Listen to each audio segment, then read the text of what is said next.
மொண்டசோரி முறையில் டோட்லருக்கு fine motor நேர்த்தியை வளர்த்தல்.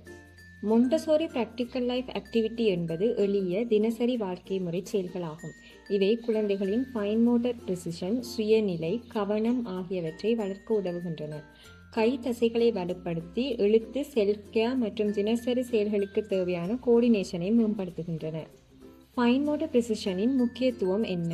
கை வலிமை மேம்படும், பின்சர் கிராஸ்ப் வளர்ச்சி, கை கண் ஒருங்கிணைப்பு மேம்படும், தினசரி செயல்களில் சுயநிலை உருவாகும், எழுதும் திறனுக்கு அடித்தளம் உருவாகும். மொண்டசோரி அடிப்படை கொள்கைகள்: குழந்தை முன்னிலையில் கற்றல், வாழ்க்கை சார்ந்த செயல்கள், மீண்டும் மீண்டும் பயிற்சி, ஒழுங்கான அமைப்பு, எளிமையிலிருந்து சிக்கலான செயல்களுக்கு முன்னேற்றம். முக்கிய செயற்பாடுகள்: மாற்றும் செயல்கள், ஊற்றும் பயிற்சி, கழுவும் செயல்கள், உடை அணிதல், நூல் கோர்த்தல், வீட்டுச் செயல்கள் மற்றும் முன் எழுதும் பயிற்சிகள், அதாவது ப்ரீ ரைட்டிங் ஸ்கில்ஸ்.